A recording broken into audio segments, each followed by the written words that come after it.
At 29, Madison Clark had built the kind of life she once thought belonged only to people in magazines. By day, she worked as a financial analyst in downtown San Francisco, surrounded by glass towers and the constant hum of ambition. By night, she returned to a quiet street in the Sunset District, where rows of pastel Victorian houses leaned into the ocean breeze. Her own house sat at the end of the block, a two-story Victorian painted soft gray with white trim.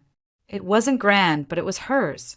Every inch of it had been earned through years of restraint, saying no to weekend getaways, skipping dinners out, working late nights at the firm, even taking side projects just to push her savings higher.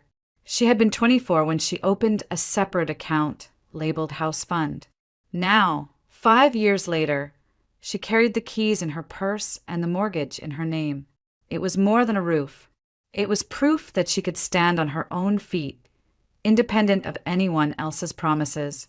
Sometimes, as she turned the key after a long day, she would pause on the porch and whisper to herself, "This is mine. No one gave it to me. No one can take it away." That quiet affirmation made all the sacrifices feel worth it. It was during this fragile moment of pride, when she finally believed her independence was secure, that Ethan Brooks walked into her life. He appeared at the firm one Monday morning, introduced as the new head of sales. Tall, sharp-shouldered, with brown eyes that seemed to weigh and measure everything. He carried himself with the calm confidence of a man used to being noticed. His smile had just enough warmth to feel personal, as though he saved it for her alone. Madison told herself to stay focused. She had just closed on her house. She had sworn she would pour the next few years into career growth, not relationships. But Ethan had a way of slipping past her defenses. In meetings, he lingered by her chair, asking questions that revealed he'd paid close attention to her reports. After one successful client pitch, he leaned close and said, "You've got instincts that can't be taught, Madison. Want to talk strategy over dinner?" Normally, she avoided situations that blurred personal and professional lines, but that evening she found herself sitting across from him in a small bistro near Market Street. They talked about everything but work, his travels, her favorite neighborhoods, the little quirks of city life. She was surprised at how easily laughter came, how quickly the hours disappeared. By the time he hailed a cab and insisted on walking her to her door, the spell was already forming. When he asked where she lived, Madison hesitated. She felt a sudden, sharp instinct not to reveal the truth. Something about the way his gaze flicked across her clothes, her handbag, the cab's meter, calculated, observant, made her protect her most precious secret. So she smiled and lied lightly. "I rent an apartment near the Civic Center. Nothing special." Ethan nodded, explaining that he was staying with his mother while looking for a place of his own. He shrugged, making it sound temporary, almost embarrassing. She found herself softening. They both seemed, in that moment, like two professionals carving out their futures piece by piece. But later, standing inside her Victorian with the door locked behind her, Madison leaned against the wall and let out a slow breath. She wasn't sure why she had lied. Maybe it was instinct. Maybe it was fear that revealing she already owned a home would tilt the balance, change the way he saw her. The house wasn't just a building. It was her shield, her fortress. And something deep in her gut told her to keep that shield hidden. As weeks passed, the relationship quickened. Ethan was attentive, generous with compliments, adept at knowing what she wanted before she voiced it. Flowers arrived at her office. He remembered the exact Pinot Noir she had once praised in passing. It felt almost magical, as if someone had handed him a list of her desires. Madison found herself swept into the kind of whirlwind romance she had only witnessed in other people's lives. Still, the secret of the house remained. Whenever Ethan dropped her off after a late dinner, she redirected him toward a different neighborhood, pretending her apartment was on another street. And when he finally stayed the night for the first time, she spun the same story she had used before. "This is my grandmother's house. She's with relatives in another state, so I'm just looking after it for now." Ethan's eyes had swept over the carved banisters, the high ceilings, the stained glass window in the stairwell. He whistled softly. Your grandmother's lucky. Victorian homes like this cost a fortune these days. Madison forced a smile, repeating the lie as casually as she could. She's always been generous. Letting me stay here is a blessing. She couldn't explain why the words came so easily, why the instinct to protect her ownership felt stronger with each passing day. All she knew was that the house, her house, was the one part of her life she refused to place in anyone else's hands. And even as Ethan's presence grew larger, as dinners turned into weekends and weekends blurred into talk of the future, Madison carried the secret like a hidden weapon. One day she might need it. For now, she let herself fall, believing that maybe love had found her at last, without realizing just how dangerous that lie about her grandmother would become. The weeks that followed were filled with small gestures and careful attention. Ethan seemed determined to prove himself the perfect partner. He called Madison in the middle of stressful workdays just to ask if she'd eaten lunch. He stocked her refrigerator with the oat milk he knew she preferred, learned the exact way she liked her coffee, and left handwritten notes tucked into her planner. It was disarming. Madison, who had built her life on self-sufficiency, found herself softening. She began to believe that maybe, for once, she could lean on someone else. Then Ethan told her he wanted her to meet his mother. "Victoria will love you," he said one Friday evening over dinner. His tone was bright, but his eyes carried a flicker of expectation. "She's protective, but once she knows you, she'll see what I see." Madison agreed, though a knot formed in her stomach. They met the following Sunday at a restaurant in the Marina District, a place with white tablecloths and framed photos of San Francisco's waterfront on the walls. Victoria Brooks was already seated when they arrived. She was in her early 60s, tall, with an upright posture that carried the authority of someone used to commanding rooms. Her silver hair was styled into a neat bob, and her pearl earrings gleamed under the light. She rose as they approached, her eyes sweeping Madison from head to toe in a single, assessing glance. "So this is Madison," she said, her smile precise, almost rehearsed. "At last." Her voice carried the measured cadence of a school principal, warm on the surface but edged with discipline. Through appetizers and polite conversation, Victoria maintained that same air, friendly enough but watchful, as if she were measuring Madison against a checklist only she knew. She asked about Madison's work in finance, her family, her goals for the future. Then came the questions that landed like stones dropped into calm water. "And your grandmother," Victoria said, folding her hands neatly. Ethan mentioned she has a house. "Where is it exactly?" Madison's fork froze halfway to her mouth. She swallowed, carefully keeping her expression neutral. "In Oregon," she said smoothly, echoing the story she had created. "She lives with relatives now, but she let me stay there for a while." Victoria's eyes narrowed almost imperceptibly, like a teacher catching a student in a half-truth. How generous of her. Is she still in good health? Madison smiled politely. She has her ups and downs, but she's sharp, very careful with her affairs. Victoria sipped her water, gaze never leaving Madison's face. "And she only has the one property?" "Yes," Madison answered, her voice calm though her pulse thudded in her ears. "Just the house." Ethan reached across the table, brushing Madison's hand lightly. "Mom," he said with practiced ease, "you're interrogating her." Victoria's lips curved in what might have been a laugh, though it held little mirth. "I'm simply interested. My son doesn't bring women home often. I want to know the person who may become part of our family." Her words dripped with a kind of courtesy that felt more like a warning. The rest of the meal passed in strained civility. Madison smiled and answered questions, but beneath the surface her unease grew. She had been through countless business negotiations in boardrooms, yet she had never felt so scrutinized. Victoria's eyes were sharp, not curious but calculating, as though she were searching for an angle, a weakness. Afterward, when they stepped outside into the cool air, Madison exhaled a breath she hadn't realized she was holding. Ethan slipped an arm around her shoulders. "She's tough," he admitted, a sheepish grin tugging at his lips. "Always has been. But don't take it personally." Madison raised an eyebrow. She was thorough. "She just worries about me," he explained quickly. "Ever since my dad left. She's been overly protective. That's all." The way he said it was meant to reassure, but it only deepened the pit in Madison's stomach. Something about Victoria's line of questioning hadn't been protective.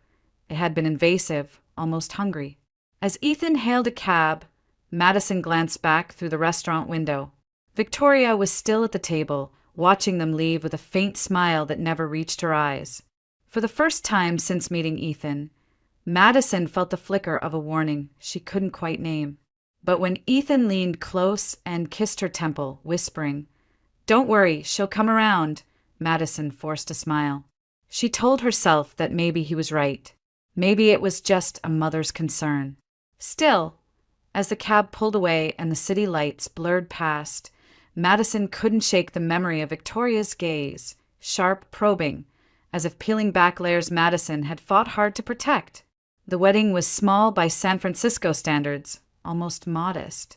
Madison had imagined something simple from the beginning, but she quickly realized her vision was not the one being carried out. Victoria Brooks inserted herself into nearly every decision, choosing the flowers, debating the seating arrangements, even insisting on which bakery to use for the cake. When Madison suggested a vineyard in Napa for the reception, Victoria dismissed it as too far, too impractical, and steered them toward a downtown hotel she claimed had better pedigree. Ethan, caught between them, would smile apologetically and say, "Mom's just trying to help. She's organized 100 events." Each time, Madison bit back her frustration. It was easier to nod and let the current pull her along than to start a war before the marriage had even begun.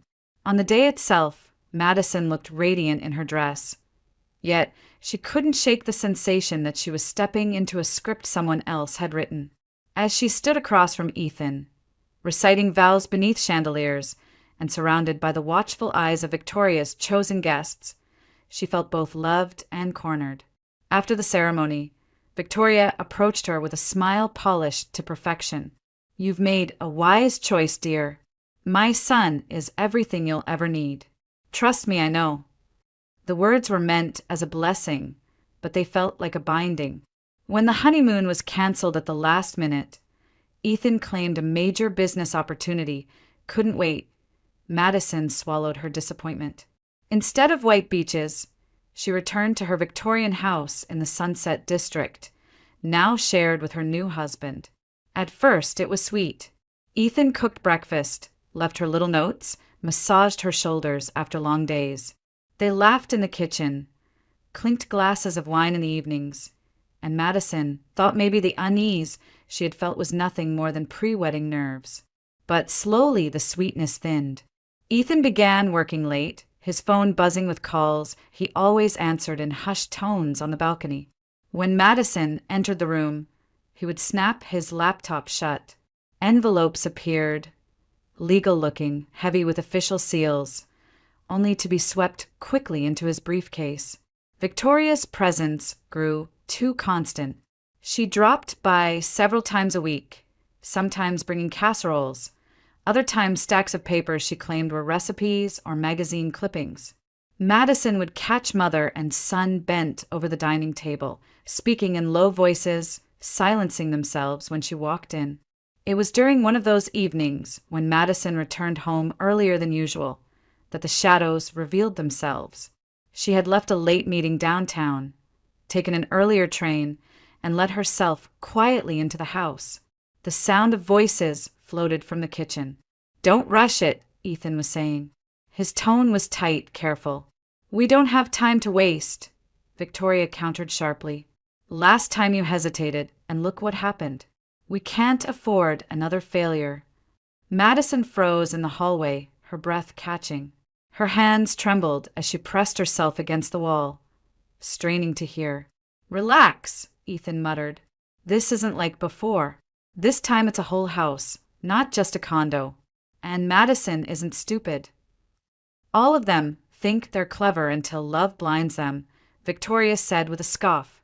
She'll sign when the moment is right. Just be ready. The paperwork is prepared.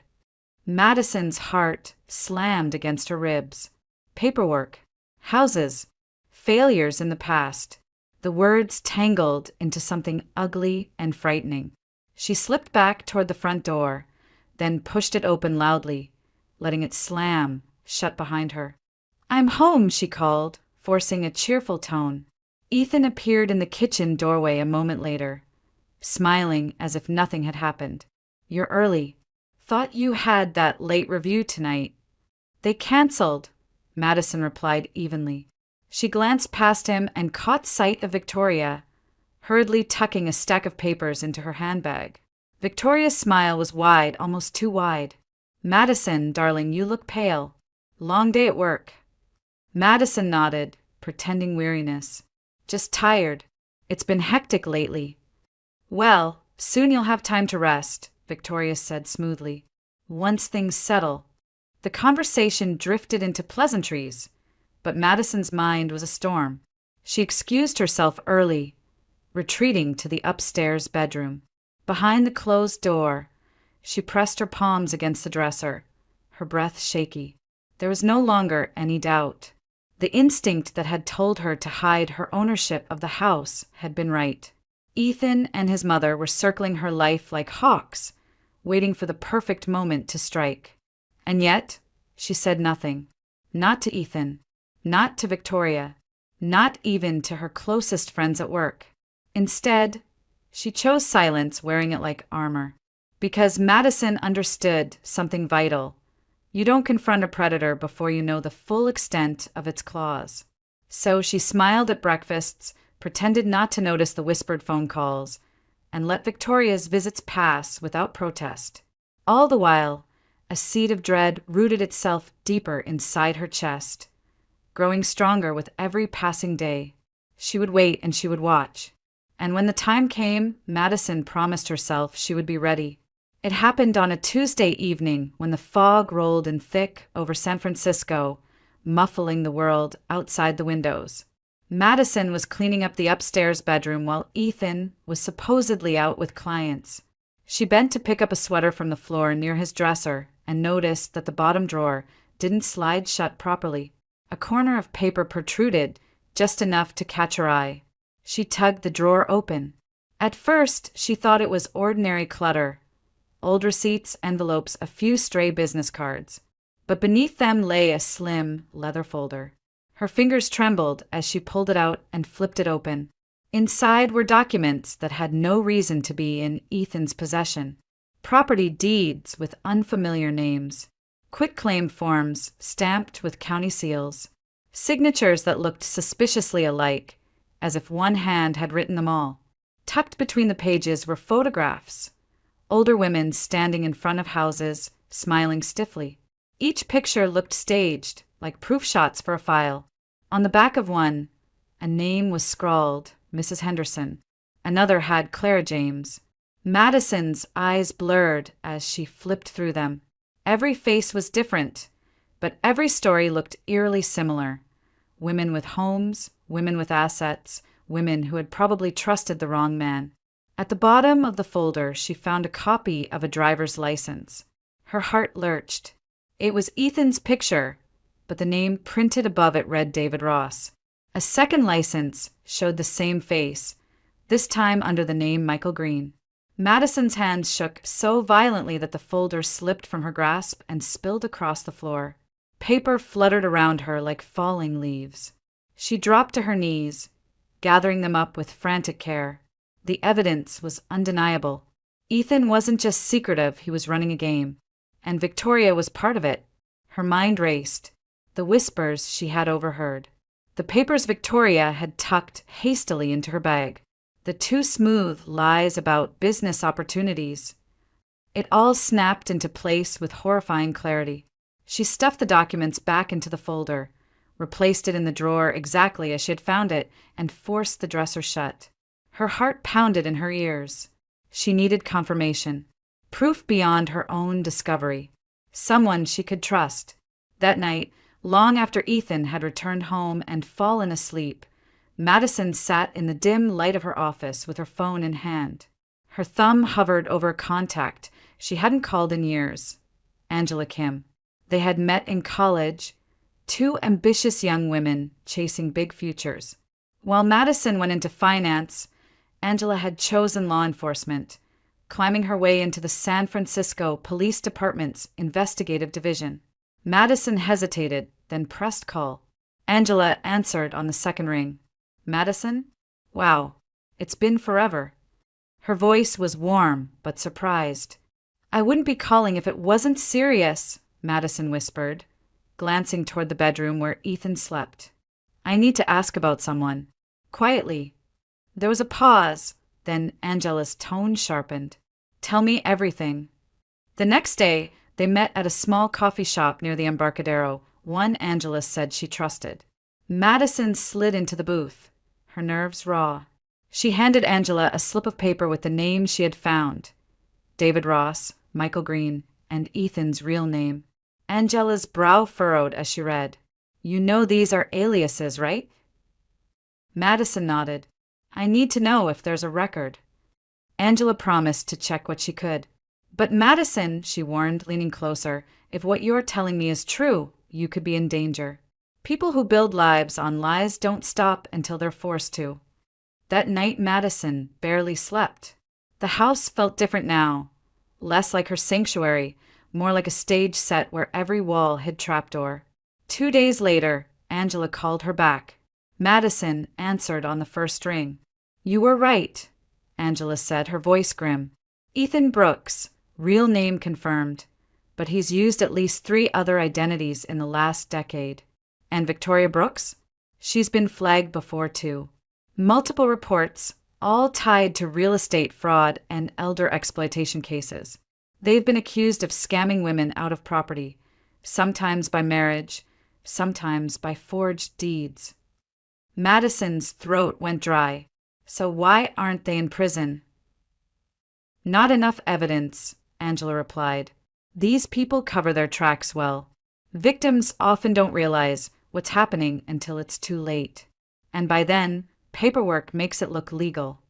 Madison pressed her hand to her forehead, fighting the dizziness that swept over her. Images of Ethan's smile, his tender gestures, his whispered promises collided with the reality of the folder she had held in her hands. All of it, every flower, every note, every kiss, was part of a pattern. Angela's voice softened. Listen, Madison. You need to be careful. Don't confront him yet. Document everything. If you find more, bring it to me. We'll build a case the right way. When the call ended, Madison sat in silence. Rage and grief tangled inside her like barbed wire. She felt foolish for believing in Ethan, ashamed for ignoring the signs, furious at being reduced to just another file in his collection. But beneath the pain, something else stirred, a spark of resolve. She had built her life from nothing once before. She could protect it again. And this time, she wouldn't just defend what was hers. She would make Ethan and Victoria answer for every life they had wrecked before hers. Ethan called it a work gathering, insisting it was nothing formal, just a few colleagues getting together to celebrate the end of a successful quarter. He urged Madison to join him, saying it would be good for her to meet the people who supported his career. Madison dressed carefully that evening, reminding herself to play the role of supportive wife. They drove across the city to a rental space above a restaurant in Soma, the kind of place usually booked for corporate mixers. When they arrived, the room was already filled with people, glasses clinking, laughter buzzing. Ethan introduced them as his co-workers, guiding her from group to group with a practiced hand at her back. But something felt wrong. The names didn't match the stories Ethan had told her.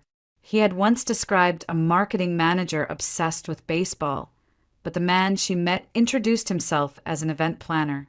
Another colleague claimed to be in sales, but knew nothing about the company's product line. Their smiles were polite, their eyes distant. They didn't ask about Madison, didn't mention work projects, didn't even seem to know Ethan well. As the evening wore on, the pit in her stomach grew heavier. These weren't co-workers. They were strangers, props in a performance. At one point, she slipped away to the restroom, gripping the counter as she stared at her reflection. Her pulse raced. Why go to such lengths? Who are these people? When she returned, Ethan was in the corner, speaking in hushed tones to a woman she didn't recognize. The woman handed him an envelope, which he tucked quickly into his jacket before noticing Madison. He crossed the room with an easy smile, kissing her cheek as if nothing had happened. Having fun? Madison forced a smile. Your co-workers are interesting. Ethan chuckled. Yeah, they're a quirky bunch. But when she pressed for details, names of departments, specific projects, he dodged, turning questions into jokes or steering the conversation elsewhere. The lies were piling up, so Madison felt she might drown in them. That night, back at the house, she tried again. Ethan, who were those people really? Because they didn't seem like co-workers. He bristled, his jaw tightening. Why are you interrogating me? Not everyone wants to talk about business outside of the office. You're overthinking. She stared at him, feeling the distance between them widen like a canyon. I just want the truth. The truth is I love you, he snapped, then softened instantly, wrapping his arms around her. Don't ruin a good thing by doubting me. But doubt had already rooted itself deep. The following day, Madison met Angela again, this time in a quiet corner of a library where Angela often worked on case notes. Madison relayed the details of the work gathering, the strangers, the envelope. Angela listened carefully, then slid a folder across the table. I ran deeper checks, she said. You need to see this. Inside were records of multiple identities, driver's licenses, social security numbers tied to Ethan's photo but under different names. Bank accounts opened and closed. Marriage licenses filed in other states. Each one ended with the same pattern. The marriage dissolved within a year, property transferred, the spouse left behind with debt or nothing at all. Madison's breath caught. How many? Angela's eyes were grim. At least 4 documented cases. Maybe more. Every time, he vanished when he couldn't secure the assets he wanted. His mother's name shows up, too. She's listed as a witness, a guarantor, even a joint tenant on a few properties. It's a pattern, Madison, and it's organized. The folder blurred as tears welled in Madison's eyes. She thought of the women in the photographs she had found, their stiff smiles, their unaware faces. They hadn't just been unlucky. They had been hunted. Angela reached across the table, steadying her hand. You need to understand, this isn't about love. To him, you're not a wife. You're an investment, and your house is the prize. Madison closed her eyes, while rising in her throat. Every memory of Ethan, the flowers, the notes, the tender words whispered in the dark, rearranged themselves into something sinister. He hadn't fallen for her. He had targeted her, calculated her. She wiped her face, her voice low but steady. So I'm next on the list. Angela didn't answer. She didn't have to.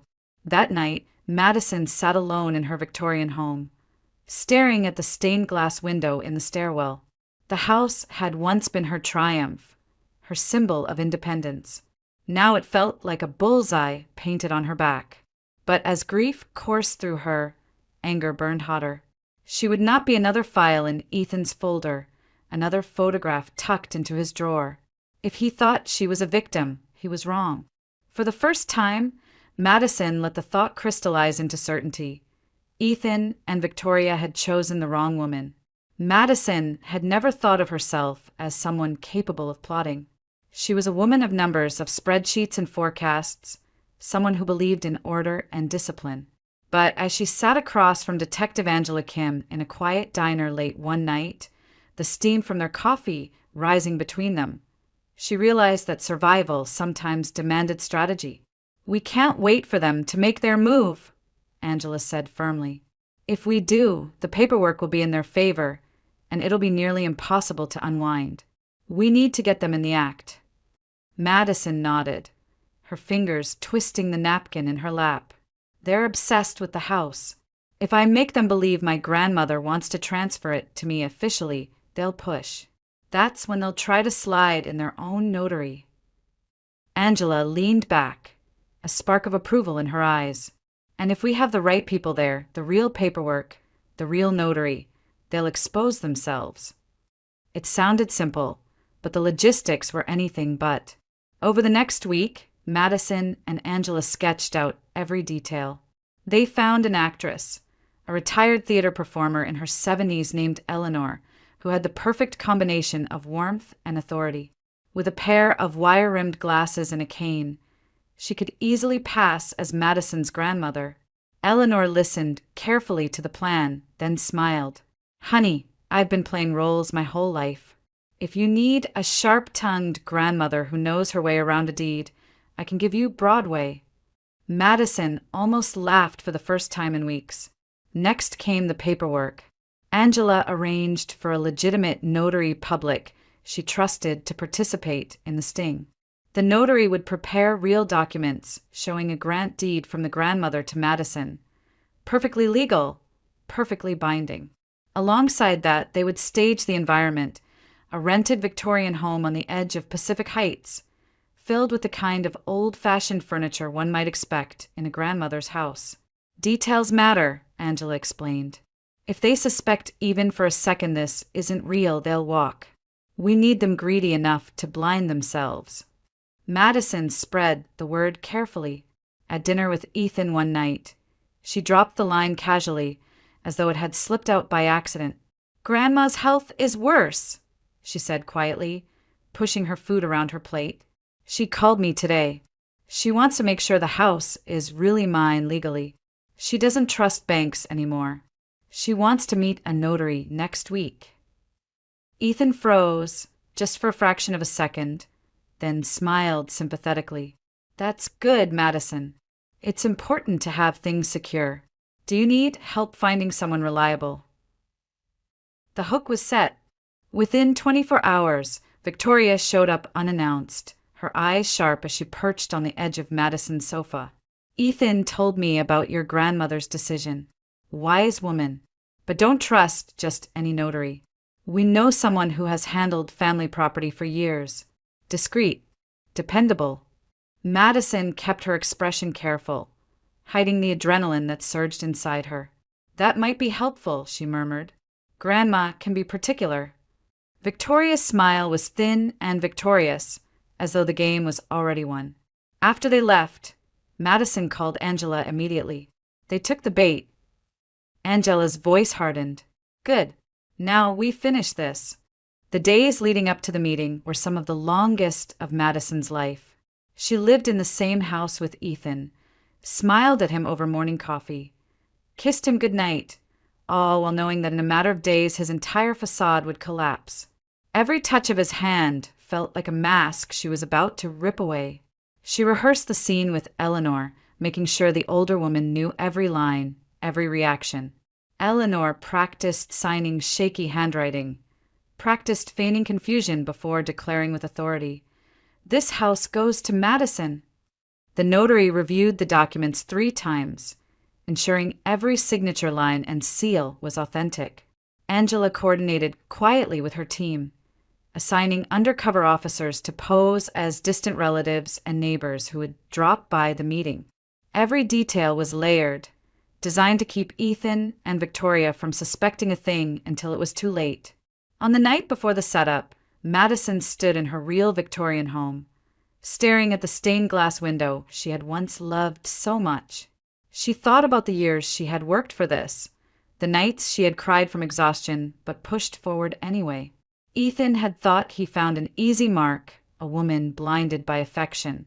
But what he had really found was a woman who had built herself out of sacrifice and grit, and who refused to lose everything to his lies. When she finally went to bed, Ethan was already asleep, his breathing steady. Madison lay awake beside him, listening, her chest tight with anticipation. Tomorrow would be the day. The stage was set. The actors were ready. The trap was waiting. And Madison, for the first time, felt the power shift in her favor. The rented Victorian in Pacific Heights looked exactly as they had planned. Lace curtains drawn against the fading light, the scent of lavender candles in the air, a tea set waiting on the table.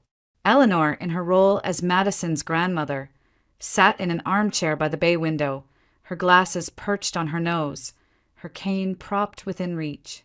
She looked every bit the matriarch, fragile in frame but sharp in presence. Madison arrived with Ethan and Victoria, right on schedule. Ethan held her hand tightly, the way a man might reassure his wife before an important family decision. Victoria, dressed in a navy blazer and pearls, moved quickly into the room, scanning the details with the hawk-like eyes of someone who had orchestrated dozens of these schemes. "My, what a lovely home," she said to Eleanor, her smile gracious but calculating. Eleanor gave a polite nod. "Yes, dear. I've lived in homes like this all my life. But time catches up with us, doesn't it?" She sighed theatrically, then looked toward Madison.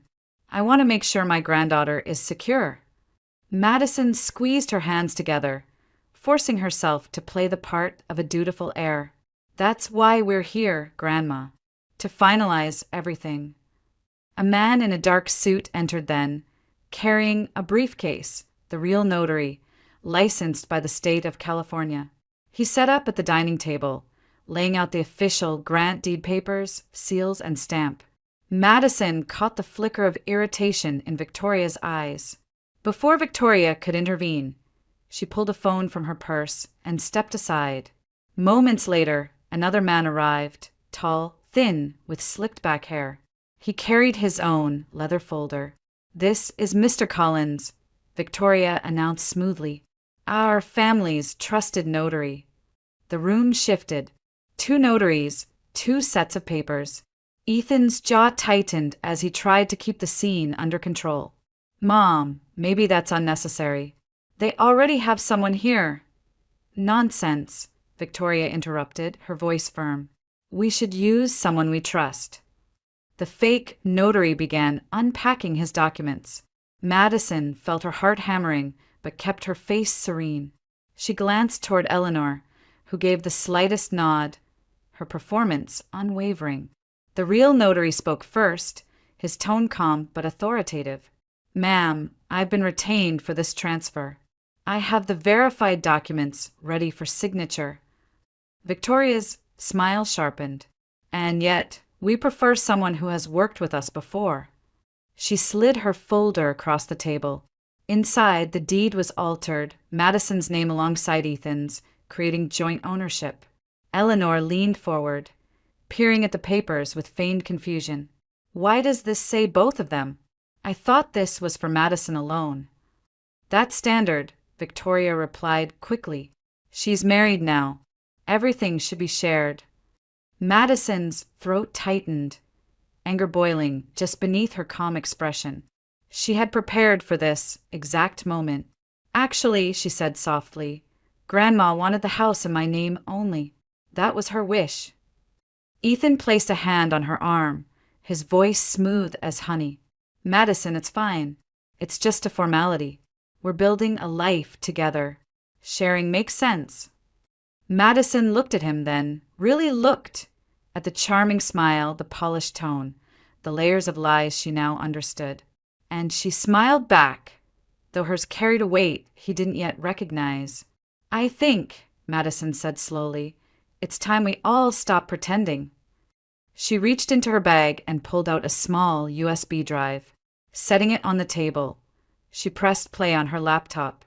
The kitchen conversation she had recorded filled the room. Ethan's voice whispering about last time's failure. Victoria's voice insisting the paperwork is prepared. The color drained from Ethan's face. Victoria froze, her hand still on the forged deed. Before either could move, the front door opened and several figures stepped in. Plainclothes officers, blending into the scene until the flash of badges made everything real. Detective Angela Kim was at the front, her eyes locked on Ethan and Victoria. "San Francisco Police Department," she announced. "Step away from the table." The fake notary backed toward the wall, his bravado gone in an instant. Ethan started to rise, but one of the officers placed a hand firmly on his shoulder. Victoria's voice rose, shrill and indignant. "This is a family matter." "You have no right," Angela cut her off. "We have every right." "Fraud. Attempted theft. Conspiracy. You're done." Madison stood still, her hand steady as she slid the stack of documents from Victoria's folder across the table toward Angela. "There's more," she said, her voice clear. "Multiple deeds, forged signatures, and the photos in their possession, women just like me. It's all here." Angela nodded, gathering the evidence with practiced precision. Ethan's mask cracked completely then. "Madison," he pleaded, his voice desperate. "You don't understand. This is all a mistake." But Madison met his eyes, her own expression carved from stone. "No, Ethan. For once, I understand perfectly." Victoria slumped into her chair, realizing the performance was over. The pearls at her neck gleamed coldly under the light, a costume stripped of power. As the officers cuffed them both, reading their Miranda rights, the room seemed to exhale. The staged home, the tea set, the lavender scent, it had all been theater, but the consequences were real. Madison felt her chest rise and fall in steady rhythm. For months, she had lived under the weight of lies. Now, at last, the truth had shattered the stage. Ethan and Victoria had no more masks to wear, no more exits to run to. The trap had closed. The officers moved with calm efficiency as they pulled Ethan and Victoria from their chairs. Handcuffs clicked around their wrists, sharp in the stillness of the rented Victorian. Madison stood rooted to the floor, watching as the people who had filled her life with fear and deceit were read their rights. "You have the right to remain silent. Anything you say can and will be used against you in a court of law."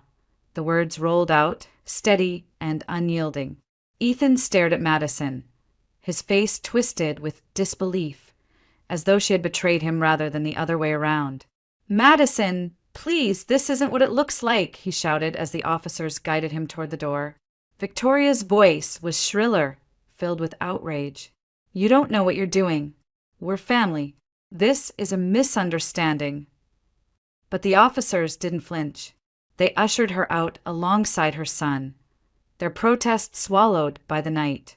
For the first time in months, Madison felt the weight lift from her chest. She wasn't free yet, but she was safe. At the San Francisco Police Department, detectives cataloged the evidence: the forged deeds, the USB recordings, the photographs of other women. Angela kept Madison updated at every step, ensuring she never felt alone.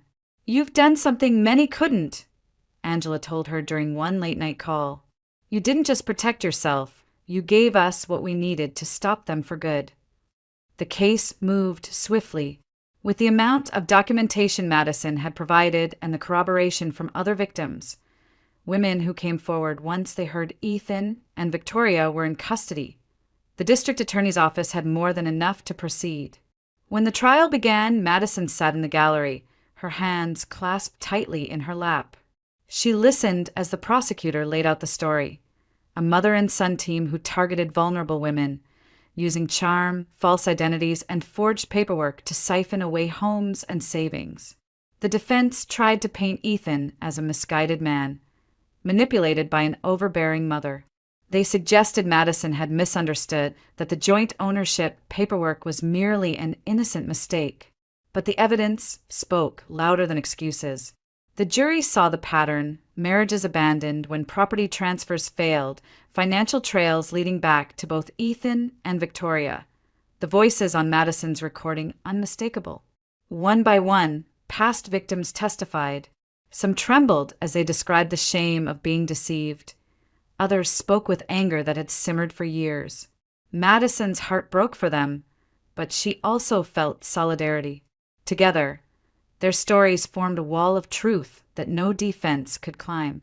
When Madison took the stand, she spoke clearly, her voice steady despite the tremor in her chest. She described how Ethan had swept into her life, how Victoria had questioned her, how she had found the folder of aliases hidden in her own home. She told the jury about the fear, the lies, the moment she realized she had become the next target in their long line of victims. And then she described the sting operation. She didn't embellish, she didn't need to. The facts alone were damning. The courtroom was silent as she finished. She caught Ethan's gaze from across the room. His once confident smile was gone, replaced by a hollow stare.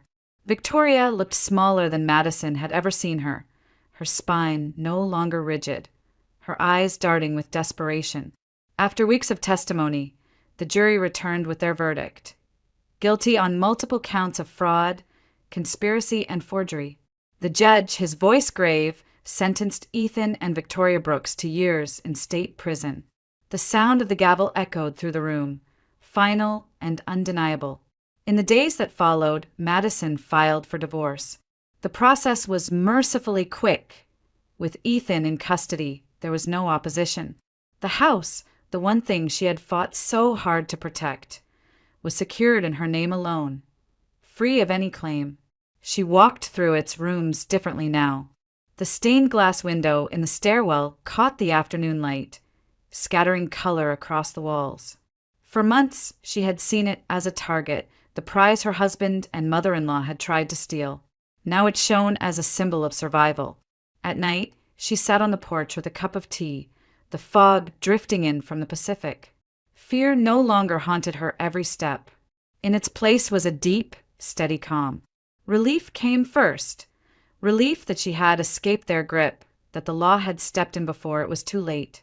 Then came gratitude for Angela, for Eleanor, for every piece of evidence that had tipped the scales toward justice. And finally satisfaction, not the kind that shouted or gloated, but the quiet kind that hummed through her veins, steady and undeniable. Madison had faced predators who thought they could strip her of everything she had built. Instead, she had watched them fall. As she closed the door one evening, the keys cool in her hand, Madison felt the full circle of her journey. From terror to triumph, from being hunted to standing free, she had reclaimed her life. And in the silence of her home, she allowed herself a small, victorious smile. 6 months had passed since the verdict. The rhythm of Madison's life had settled into something steady, something she could finally call her own. The nightmares that once woke her in the middle of the night had quieted. The fear that had lurked in every corner of her Victorian house was gone. One foggy Saturday morning, Madison sat at the kitchen table with a mug of coffee warming her hands. Sunlight filtered through the stained glass window above the stairwell, casting fragments of color onto the hardwood floor. For months, she had avoided that spot, unable to look at it without remembering whispered conversations and forged papers. But now those colors felt different, like a reminder of resilience, of surviving a storm. The house had become more than shelter. It was a symbol of her independence, the monument to years of sacrifice and grit. But after everything, it meant something deeper. It was proof that she had faced down deception and walked away stronger.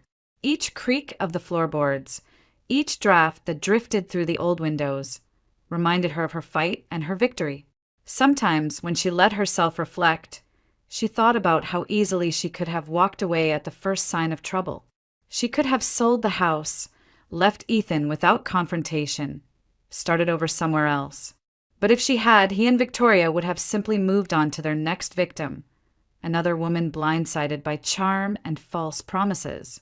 The thought of that made her chest tighten. By standing her ground, she hadn't just protected herself, she had stopped them from hurting anyone else. She still remembered the look on Ethan's face in the courtroom when the guilty verdict rang out. Gone was the confidence, the easy smile, the polished mask. What remained was fear, the same fear he had once tried to plant in her. Victoria, too, had looked deflated, her sharp edges dulled under the weight of justice. Those images stayed with Madison, not as triumphs to gloat over, but as reminders that even the most careful predators could fall. Life moved forward in ways both small and profound. Madison returned to her work with a sharper instinct, no longer the woman who took every word at face value. Colleagues noticed her new steadiness, a quiet authority that came not from spreadsheets or forecasts but from lived truth. She had stared manipulation in the eye and refused to be broken. That kind of strength could not be taught. Angela remained close. Sometimes they met for dinner, sometimes just a quick call to check in. "You know," Angela told her one evening as they walked along the Embarcadero, "not everyone would have had the courage to do what you did. Most people would have run. You didn't." Madison had smiled softly. "Maybe I didn't have a choice." But she knew she had. She had chosen to fight, to stay, to gather evidence instead of fleeing. And that choice had changed everything. On quiet nights, she would sit on the porch with a blanket around her shoulders, listening to the city hum beneath the fog. She let herself breathe deeply, filling her lungs with the salt-tinged air that reminded her of beginnings. The house didn't feel heavy anymore. It felt light, free. She thought often of the women whose photos she had found in Ethan's folder. Their cautious smiles, their eyes unaware of the trap closing around them. She wished she could tell them, "I fought for you too. In stopping them, I honored you." In the end, Madison knew the real lesson wasn't about fear or betrayal. It was about trust and how easily it could be twisted. Trust but verify. That was the phrase she repeated to herself, the anchor she carried forward. Trust was necessary to live, to love, to connect, but blind trust could destroy. And another truth had crystallized. Never let anyone else write the script of your life. Ethan and Victoria had tried to turn her into a character in their scheme, a pawn in their con. But Madison had seized the pen back, and in doing so, she had written her own ending. As the months slipped into a new year, she didn't pretend the scars were gone. They lingered in subtle ways, the flicker of doubt when someone new smiled too warmly, the instinct to question motives. But those scars weren't weakness. They were strength etched into her story. One evening, as twilight spread over San Francisco, Madison stood at the top of her staircase, looking out through the stained glass window. Colors spilled across her face, amber, emerald, sapphire. She felt the weight of everything she had endured, and the lightness of what she had reclaimed. The house was hers. Her life was hers. Justice had been done. And in that quiet, steady moment, Madison allowed herself a smile, not one of bitterness or gloating, but of calm triumph. She had faced betrayal and come out whole.